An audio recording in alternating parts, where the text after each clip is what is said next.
Probably they were elbowing each other to get to the Brattle sale lot and get their hands on the best deals. So I'm sure Steve's got loads of anecdotes. Hello, my name is Bren, and in today's video we're going to do something really fun. We are going to look at 10 Steve Donoghue books from my library. I wanted to do this video to honor Steve, even though he is, in his own words, a social pariah. It's absolute hyperbole. It's not true, and you know it's Steve. If a soy boy like me can see that clearly, then there must be some truth to it, right? No, in all honesty, so many of us came to Booktube as viewers and as Booktube creators through Steve Donoghue. He popped up on our videos and we were spellbound by his fluent articulation of great works of literature, his frothing rants about the state of the world, the vitality and exuberance of his hobnobbing with the Boston elite, aka the staff at the Brattle bookshop, and of course being legally bound to bend a knee before the fluffy tyrant that is the little bean. So I just thought, hey, you know what? Let's look at 10 Steve books from my library. I hope that other people will take the mantle and do the same. If you haven't checked out Steve Donoghue's YouTube channel, please do. I will leave links somewhere around here for you to access his channel. Let me know down below in the comments some of your beloved Steve books. And what we're going to do is we're going to rank these from 10th to first place in order of Steve-ness, in order of how close we can get to the quintessence of a Steve book. I have 3 broad categories here that we could all say fall somewhere under the umbrella of Steve's bailiwick. And the first of these is contemporary fiction. The second category is massively out of fashion, if not out of print, classics that Steve vehemently defends from the censorious know-it-alls who want to cancel and demolish the legacy of these writers. Steve is a strong proponent of, good writing without having to, pass a checklist of moral virtues. The third category is non-fiction with an emphasis on deadline prose. So collections of essays, reviews, sometimes with a bit of personal vignette, but certainly a lot of punchy 500 to 1500 word pieces on a particular release, whether that's a book or a film. Let's dive into it. Let me know what you think of my rankings, what you think of my choices, and what you would pick if you had to choose 10 quintessential Steve books. First up, I've got Ian Rankin, Flesh Market Close. This edition is Flesh Market Alley. I think this was American mass market paper edition. I first read this in a UK trade paperback, and the UK title is Flesh Market Close. Ian Rankin is a great crime writer, very atmospheric, noirish stories set in Edinburgh, a very atmospheric city, very cozy and full of twists and turns, of mossy alleys and cobbled winding pathways. It's a very wonderful city. This is Rankin's perennial detective, John Rebus. He's grouchy and gruff and brusque, but obviously with a sort of heart of gold under the barbed and calloused exterior. He's hard drinking, hard smoking, and lives his work and has a very diminished and straightened personal circumstance. So his whole being, his whole ontological function is solving crime, these grisly crimes. And this is a fantastic crime novel, and Steve is a big advocate of crime fiction and good popular writing. So it's in 10th place because I haven't actually heard Steve talk about Rankin, even though books of this ilk, this genre, is something that crops up quite a lot in Steve's videos. So that's 10th place. Then in 9th place, we're going to go to our non-fiction category, and this is deadline prose. So this is what Steve does as his vocation. He is a reviewer, a critic, and I highly recommend reading his reviews. I was going to include Sally Rooney's book, Beautiful World, Where Are You? I think that's the title of it, one of her more recent novels, because Steve has a hilariously scathing review that actually was posted on LitHub, and it's just so much fun to read. But these books are sort of tending towards Steve's, passions and pleasures. So, he didn't like that book, so it didn't make the list. I haven't heard him talk about this author. This is Zadie Smith. Feel free.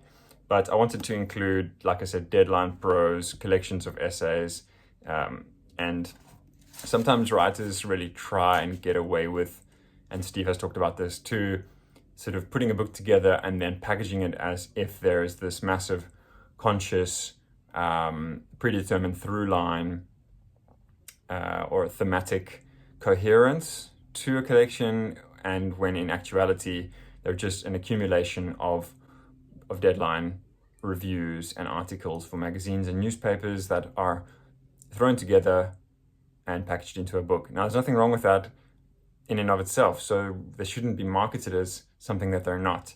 I've got a few examples of that in my collection, but this one isn't. Zadie Smith is very upfront, characteristically upfront about that.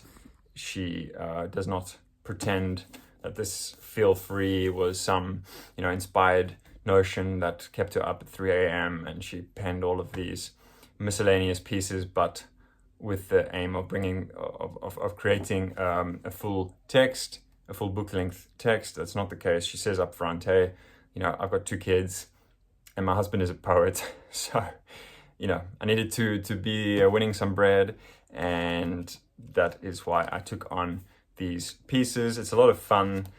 She was paid to review a whole bunch of movies, popular films, and even though, like I said, I haven't heard Steve talk about Zadie Smith, this is a book by a practitioner of within Steve's field of reviewing, and it's just very high quality criticism. I highly recommend Zadie Smith. We've talked about her on the channel before. Then in 8th place, we have a book in the same category.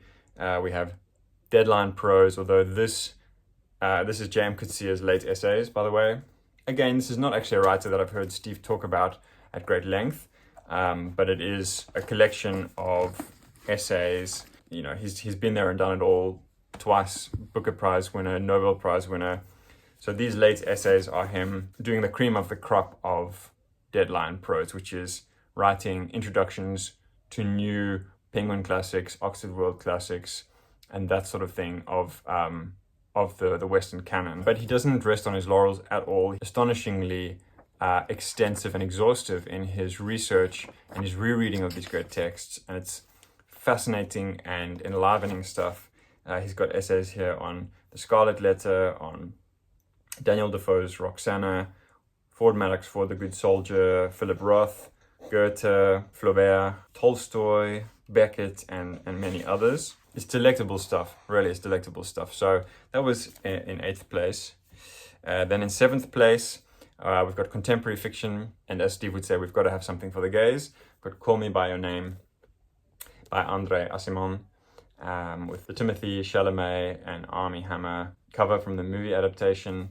Now, I don't read an enormous amount of contemporary fiction. I do read contemporary fiction, but quite selectively, and it probably makes up 10 to 15% of my annual reading. And I haven't read Call Me By Your Name, but I've seen the film like 5 times, and it's really a comfort go-to film. Absolutely love the film. It's so serene and luxe in its setting, the quality of the light in Italy, the crumbling frescoes, the feel-good story. And sometimes when, I don't know if you guys have this, let me know if you have this, but sometimes when you see a film before you read the book and you really love the film, and maybe it's, I would say probably the same, vice versa, that if you love a book and then there's a film adaptation, I find myself sometimes hesitant to see the adaptation, or vice versa, to go to the original text, because you don't want to taint or contaminate the positive feel-good association that you have. Now, another film that I absolutely adore, that I've seen a million times, it's really a go-to feel-good film, is About a Boy. And that is based on a Nick Hornby novel about a boy. And I like Nick Hornby's writing, but I love that film so much that I haven't actually dared to read the novel that the film is based on. And the same goes for Call Me By Your Name. I've seen the film dozens of times, really love it. I can't yet bring myself to read the novel, but I probably will do that sooner or later. Then in 6th place, we have Virginia Woolf, Common Reader. This is in our non-fiction category again. Now, I think Steve's favorite Virginia Woolf book is A Room of One's Own, which is a masterpiece. But I've talked about A Room of One's Own several times on the channel, and I wanted to talk about The Common Reader because this is deadline prose, sort of proto-deadline prose, as it were. And it's just, please, if you like Virginia Woolf and you like to read criticism and you haven't read The Common Reader, do yourself a favor. It is an absolute treat. It's so delightfully illuminating and lyrical and incisive and full of epiphany and a deep engagement of a great mind with the great works of literature. That's the ultimate combination, right? There are amazing essays in here, endlessly anthologized and anthologizable essays on Chaucer, on Elizabethan drama, on Montaigne, on Jane Eyre, on Eliot, and of course her very famous essays on, the problems of Victorian literature and Edwardian literature, and Pound's injunction to make it new, to develop this new stream of consciousness, modernist, subjective style of narration that better captures the alienated and bewildering experience, phenomenological experience of human life in the 20th century. It's just phenomenal stuff, and for me it qualifies as a Steve book. I think Steve would approve. In 5th place, we have Alan Bennett's The Common Reader. This is a book in the category of sort of more or less contemporary popular fiction, and it's just a delightful, wafer-thin delicacy of a novella. It's about reimagining Queen Elizabeth as a bookworm, as a bookish fanatic like ourselves on Booktube. Can you imagine if she had a Booktube channel? You could probably rework the story to include Booktube elements. It's all about the love of reading, the way that it opens new worlds and perspectives and challenges us, deepens our empathy and sympathy, and adds texture and color to the drab aspects of our lives, and but all through the eyes of Queen Elizabeth. It's just marvelous stuff, and I know that Steve has talked about this book, so it comes in at number 5. Number 4, now we haven't actually touched on this category really, which is books by out-of-fashion writers that we can broadly categorize as classics, not in the ancient Greek and Roman original sense of the word classics, but in the kind of in the modern evolution of that term to basically include works of high renown from the 20th century and going backwards in time. And this is P.G. Wodehouse. I think I think Steve has actually talked about this particular volume, or these volumes, these omnibus, the omnibus series of this P.G. Wodehouse. It's called the Jeeves Omnibus, and I've only got volume 1, which has 3 novels in it. It has Thank You Jeeves, The Code of the Woosters, and The Inimitable Jeeves. It's just rambunctious, zany, satirical comedy genius, P.G. Wodehouse. Really, it's so much fun. It's about Bertie Wooster and his manservant Jeeves. Bertie Wooster is this ridiculously rich, ultimately lovable, upper-class airhead, and Jeeves is his brainy mastermind manservant who solves all of his conundrums and kerfuffles and absurd tangles and wrangles that he gets himself into. It's just a fantastic dynamic and very, very well executed, and I know Steve is a fan of P.G. Wodehouse, so for me this one ranked pretty high. And now we are down to the top 3, or up to the top 3. This is something quite special, and I really think this is a Steve book. This is Margaret Drabble, Writer's Britain, Landscape in Literature. Big, gorgeous, hardcover thing. It's a bit faded, the dust jacket's a bit faded. It's long out of print, and this is non-fiction, literary non-fiction, but it's also, Margaret Drabble was once a very popular writer, and she is, I think, more or less out of print, certainly out of vogue. So we're kind of ticking 2 boxes there, and it's got this book has beautiful full color spreads of all different famous places immortalized in the English literary tradition. So of course we have the Yorkshire Moors of Wuthering Heights fame. Pretty sure we have Monk's House, where Virginia Woolf wrote A Room of One's Own in A Room of Her Own. Just really a plethora of beautiful real life connections to great works of literature. So massively high on my Steve rankings, Steve odometer. I don't know if that works. It sounds a bit clunky. Sorry about that. And then the top 2. In second place, this was really a toss-up. Second place, I have William Dean Howells' The Rise of Silas Lapham, with Boston, A Rainy Day in Boston on the cover, by the painter Child Hassam. And William Dean Howells is someone that is so long forgotten, and that's really a shame. He was an eminent literary figure in his day, Bostonian, one of the dons of Boston. And Steve and William Dean Howells go way back. Probably they were elbowing each other to get to the Brattle sale lot and get their hands on the best deals. So I'm sure Steve's got loads of anecdotes. But no, in all seriousness, William Dean Howells really fits the bill. So yeah, I haven't read The Rise of Silas Lapham, but I picked this up and I was like, yeah, I've heard Steve sing paeans to this novel and to this figure, Howells. So it really was right near the top. But in first place, and I feel like I might need to justify this, so I'm going to make my case. In first place, I have Bill Bryson, his biography of the hard bard himself, Shakespeare. Why is this number 1? I really need to make my claim. I put this at number 1 because Bill Bryson is a popular, more or less contemporary writer. Shakespeare is a great writer that is, we could probably make a good case for being out of fashion. One of my lecturers a few years ago told me an anecdote that he was teaching at university in America, and students studying English literature were given Shakespeare as part of the syllabus, and they were like, he's just an old, dead white dude, why should we read Shakespeare?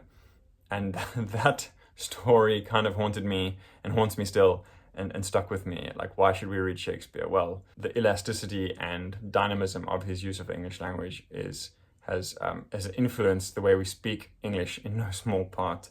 So yeah, I'm not going to go on a whole rant about that, but he fits the bill of being out of fashion, some might say. Written by Bill Bryson, who is a popular, more or less contemporary writer, and it is non-fiction, and it's a biography, which I didn't really have much of here, but Steve. Donoghue obviously loves the genre of biography. It's his favorite genre. I know that it's a bit of a controversial first place, because I'm not sure whether Steve Donoghue really loves Bill Bryson per se, whereas he does, of course, love Shakespeare. This is just I should say something about the book itself. This is just a fantastically delicious, visceral, sensory plethora of Shakespeare's life and times. You feel like you're wandering the streets of late 16th and early 17th century London with all of the effluence and grottiness and grime and squalor, but also the fecund literary energy and invention and innovation that was taking place, the excitement of that time, and this group of actor playwrights with the upstart crow at the center of it all, Shakespeare. Of course, Bryson also addresses things like the authorship controversy, which is one of Steve's sort of pet subjects as well. Also erudite, also incisive, rigorous, and well-researched literary critical work, biography, but with that very important element of close reading and of criticism interlaced into the biographical functioning of the text. So those are my 10.